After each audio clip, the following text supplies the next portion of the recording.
We'll go ahead and call the meeting to order. First item will be roll call. Brown, Here. Cox, Here. Davis, Here. Gerke, Here. Graves, Here. Nail. Here.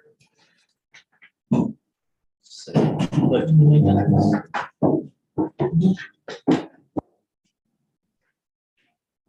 Allegiance to the flag of the United States of America and to the republic for which it stands, one nation, under God, indivisible, with liberty and justice for all. Take a moment of silence and take care too.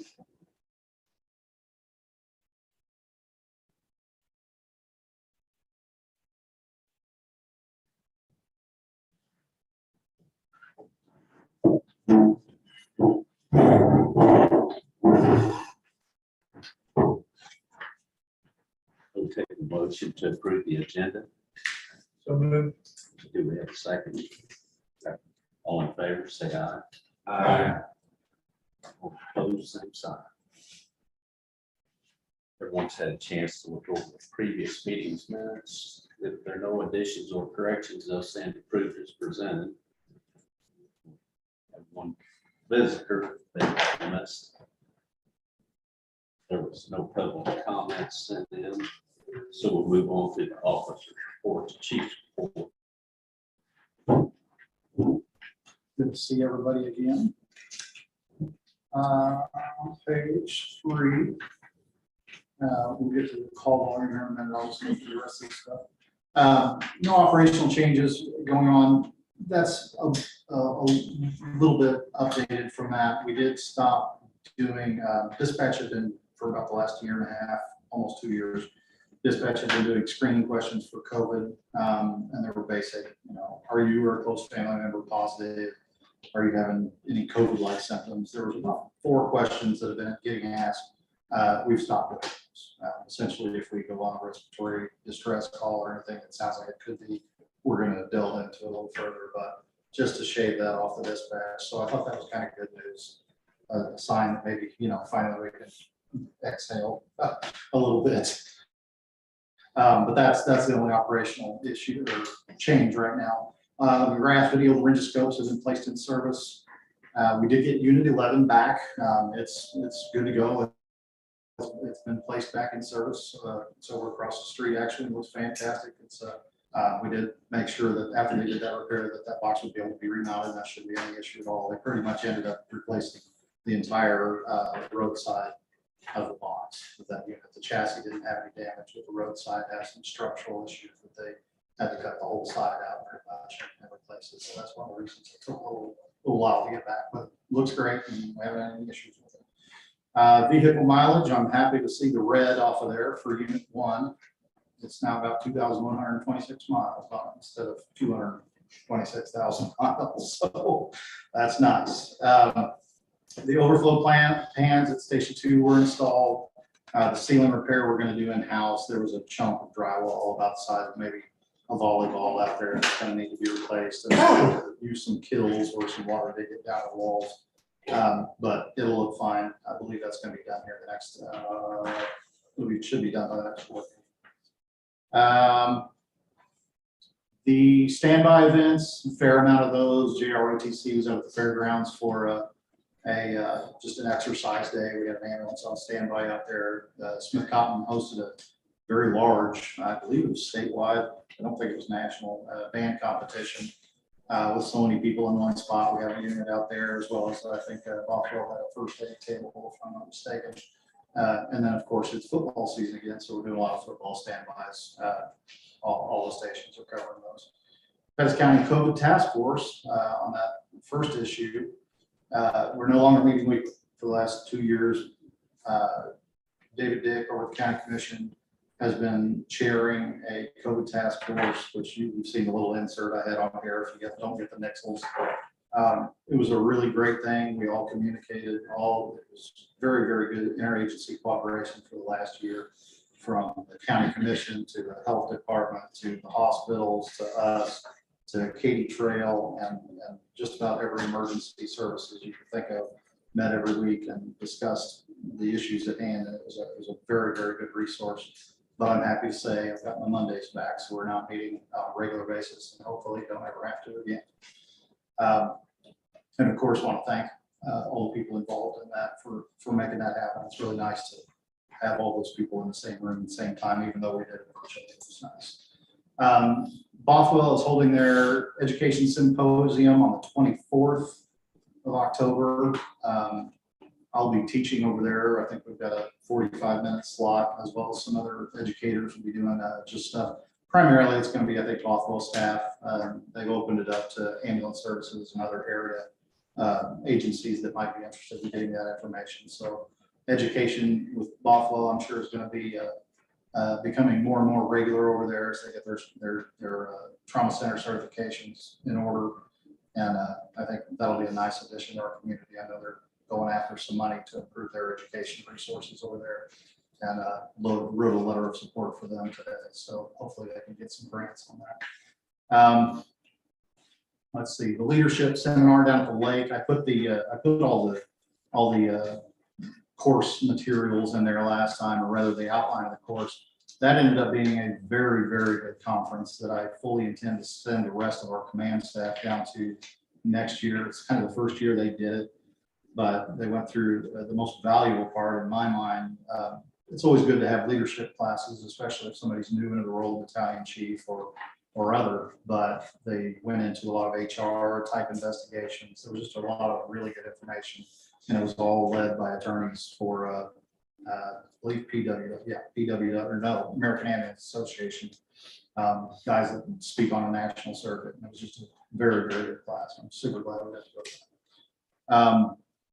Don't have any contracts or purchases. The local 5229 has sent an email out for a request for opening negotiations. We're basically just trying to line everybody up. Their attorney, our attorney, our own team here, and of course the leadership for the 5229. I don't have a date or anything on that, but I'll be talking to them tomorrow, trying to nail down a particular time that we can actually get started on that. Staffing update, we've put on, I believe, 2 EMTs full-time that are doing their orientation right now. We've also had one of our existing EMTs get officially licensed as a paramedic, and it's my understanding there'll be 2 more to follow very soon. So we've got a nice supply of paramedics on hand. That is a very big problem across the state, and I'm happy to say we don't have that issue. So Brooklyn Graves is just received her license, and I'll bring her over here to meet the board sometime. She's new, and we look forward to getting her off orientation so she can get out there and do her ALS thing. As far as call volume on page 5, we'll notice that we have came back down to what I would call a normal level for September. We've been really, really busy, as you recall, in July and August. Our numbers have curved off, which is normal this time of the year. Everybody's back in school, less people, less car wrecks. We've had our fair share of them. We did have more flights last month than we've had ever. We had 4 last month. Normally we run maybe 1 or 2, if not none. In Sedalia, the Windsor operations, I believe, ran 1, if my memory serves me.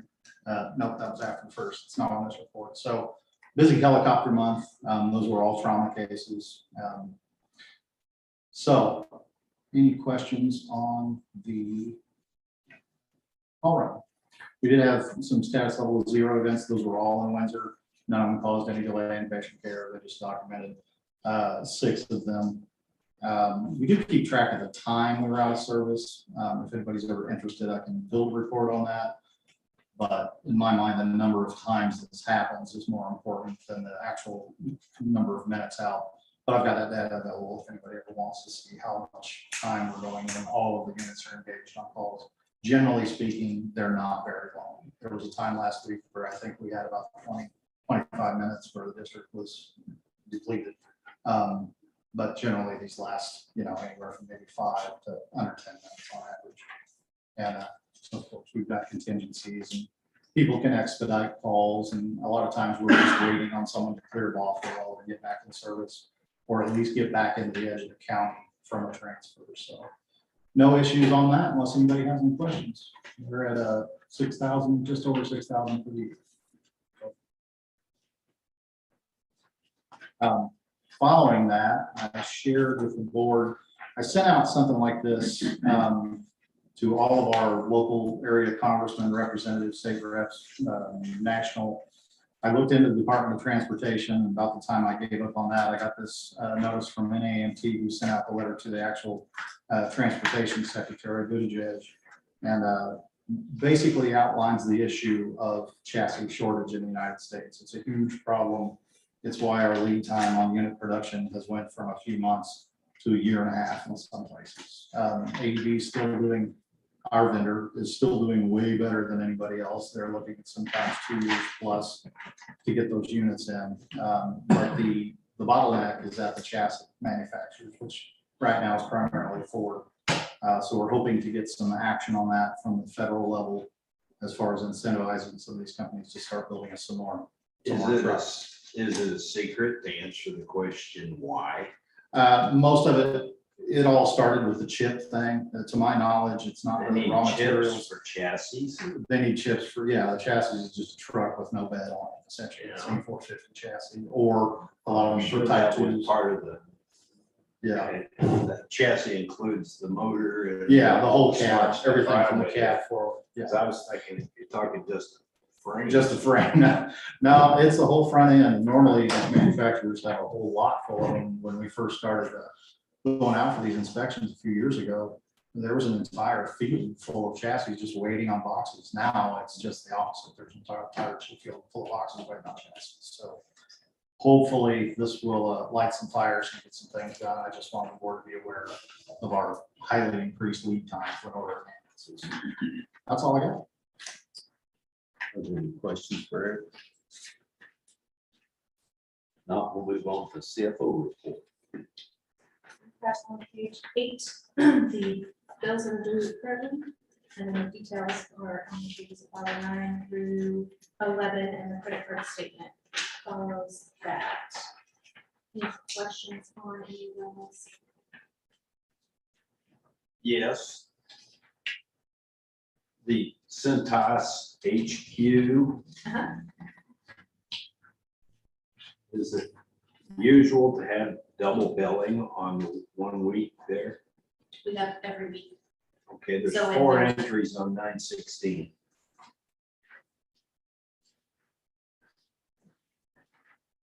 There's 2 on all the other weeks.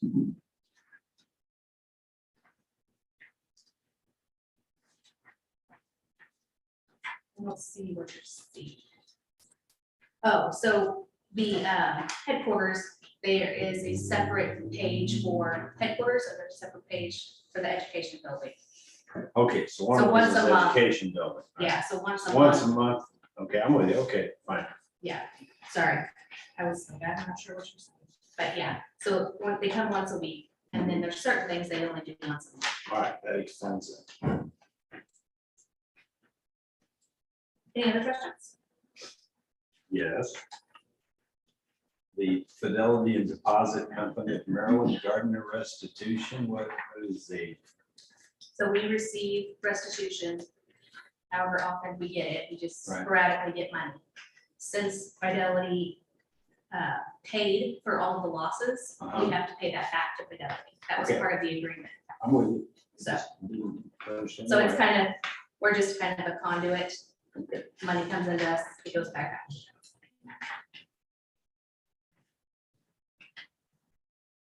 Are there any other questions for Jamie? If not, I'll take a motion to approve payment of outstanding bills. Do a second. All in favor, say aye. Aye. All opposed, same sign. Move on. Unfinished business. Station radio update. I'm going to defer to Assistant Chief Pennington.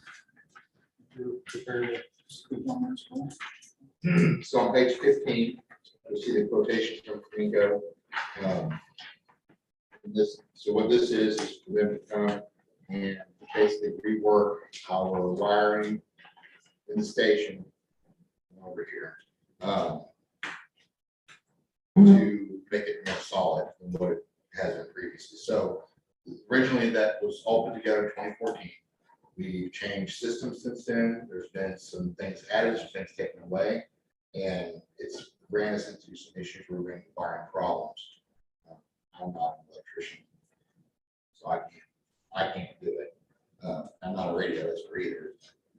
So these guys are gonna have to come in and look at it, get it all color coded correctly, and eliminate these issues that have caused us to lose radio speakers, radios within the house, and it's their fault.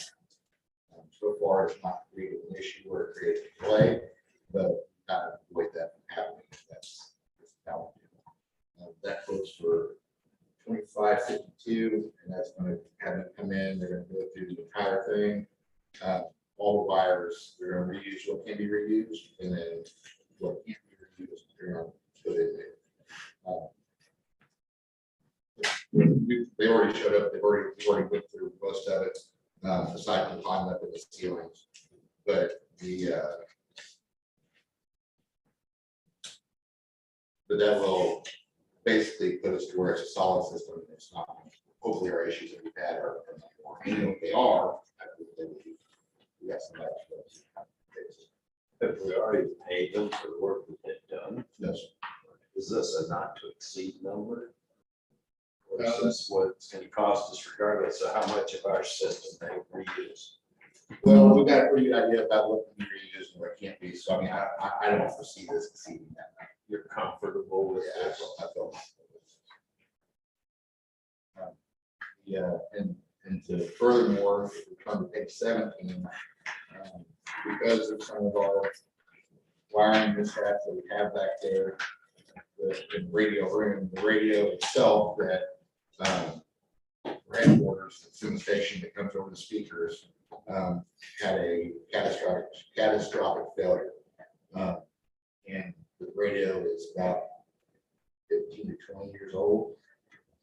It's one of our old stock radios that we had at work, so we used it for that. But it is old enough, it's at the point that Motorola is not going to service that radio. So we're going to have to look for replacement. But the problem, we just talked about chassis and supply chain issues. It's about a year to get a brand new radio from Motorola. And so we're going to have to do something different. And so I found, which I've done a little bit of studying on this one that I found, and it's on eBay, but price for one is $18,999, so essentially $100. I would like to get two that would replace the one that we have that needs replaced now. They would also give us a spare, so we're not having to rob here to pay Paul when we do have radio issues somewhere. That's what we have to do right now, which is have an impact on the operations. Not a huge one, but very inconvenient to say the least. So with that, say all the surplus radios that we have. We got 6250. That leaves us with a shortfall of $162 of change. And then with some of the capital improvement things that weren't done this year that we still have money left for, it should put us good. But we need to all go together first. So like I said, we got like we never did do the hand receivers over here for the radios because the company has made it out of business and the price really far exceeded what we budgeted. So it's still on stop. The retrofitted station 2, we never got that. Nobody ever gave us a bid to get it done. So it's not getting done this year. So we got quite a bit of money to forefront to make up the whole. How important is it to have a spare? It's pretty important. What we've had to do in the past when we've had failures is it's a little more than raw here to pay Paul, because typically it affects our station radios. And those are kind of the link between us and dispatch. So everything, those particular radios, I should say, are the link between the station and dispatch. So it really kind of wreaks havoc. And then no matter what, we're out of radio somewhere if we've had to take one to replace it. What does a brand new one cost? About $5,000. would we rather have a used spare that we may or may not need for a year, or buy one and order a new radio that will be here months out? Because if you buy two used radios, we're going to be looking at buying a new one later, aren't we, or not? The Motorola's have a very good shelf life. They pretty much outlast anything in the industry, as far as just durability and repairability. You know, they've got a good part of them. So the one we lost was 15 to 20 years old. How old are these good used ones? These ones here are estimated to be about 5 years. Pretty young. I don't know, I just trying to get an idea where the best long term. And they're guaranteed to work for 90 days or. Well, yeah, these will work on our system, and I mean, they've been tested. They say they'll work. Without actually plugging them in, we don't know that, but I mean, I think my experience from buying off eBay and doing stuff like that doesn't work. Have we contacted any of their previous customers for satisfaction? How well they have means to do it. I don't know. That's From my point of view, I'd rather have that extra radio, even if it's 2 years, that extra radio, I think is. Did you say we had how much left now? So 6250 is what we got from the sale of the surplus radios. So yeah, so it's $102.33.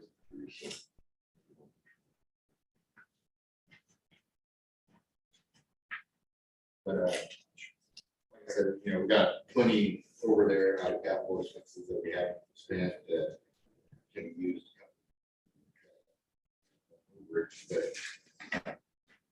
And I mean, you know, eventually, yes, we're gonna have to buy the radios, but at this point in time, without knowing exactly what that looks like, how long it's gonna take to get them. I mean, I would hate to find ourselves in a situation, come back. And they'll always be used, as long as these work, they'll always be used. Did we ask another company to bid the wiring work? I have called everybody in here. And these guys want to show up actually.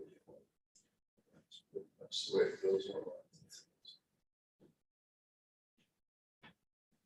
I try to keep it close by because, I mean, if you have an issue, you can really want those guys to come. Face that. But, you know, Kamiko also has done all the work. They do all the work for dispatch, the police department. They did state fires, station alerting, and their system. So, I mean, they are here frequently, and so far, according to what state fire said, with how theirs works, they're brand. So. We've almost always got somebody in the area too, that runs some of them live down at the lake, so it's not like we're having to call somebody from St. Louis or whatever, they almost go through some county or. So they're pretty good to get to you when. They're very good. That's what's something. On those radios, it does say that the seller has 100% positive feedback. And then back here on page 20, it says if they don't meet the expected standards, they'll refund. Okay, so That's out of 4,000 sales. I think.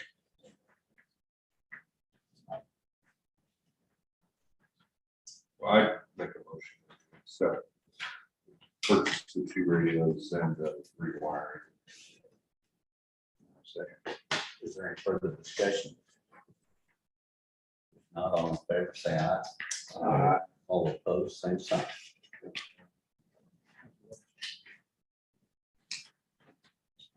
Sales tax discussion.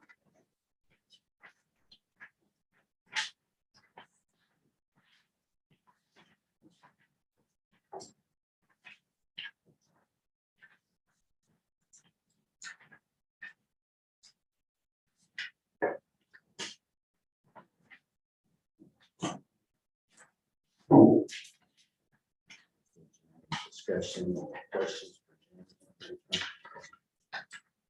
wonder what effect this maybe all this Amazon Prime days.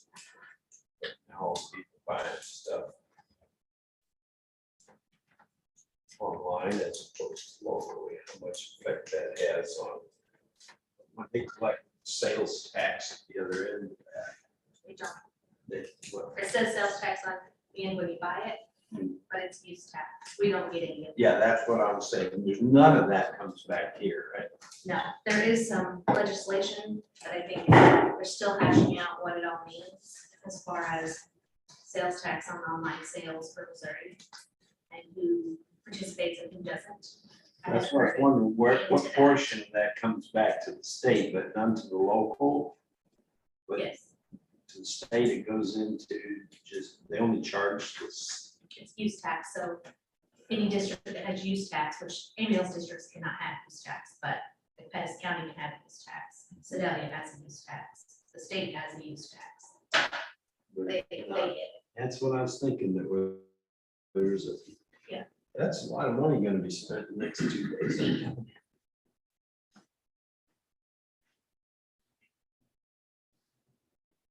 Did you notice anything on here that's an aberration? No, I mean, like we talked about last time, that I think it's just timing, that the ups and downs, the fluctuations that we've seen this year. But overall for the year, I mean, we're only up 4.36%.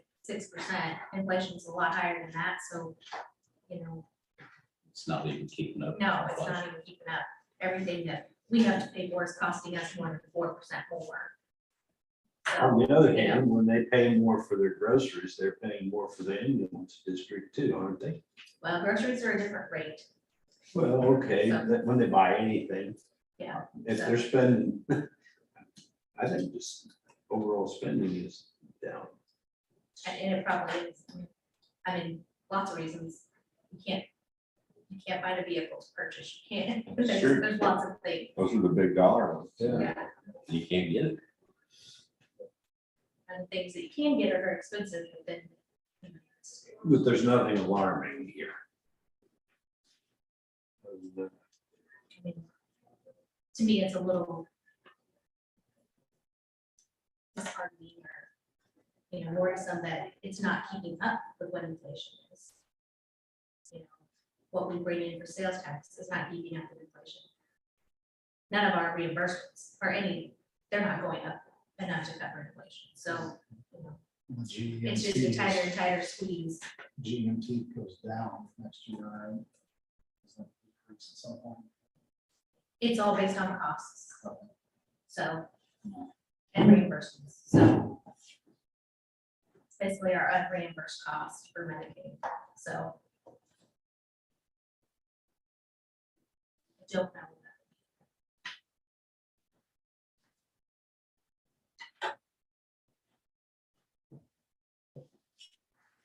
Any other questions or comments? This is not something we need to take action on, it's just something we need to review once a year, so. For no further questions, we can move on, since we have no new business. We're going to take a motion to go into closed session pursuant of RSMO 610.021, section 1 and 9. So moved. Second. All in favor, no roll call. Brown, Yes. Pop, Yes. Davis. Yes.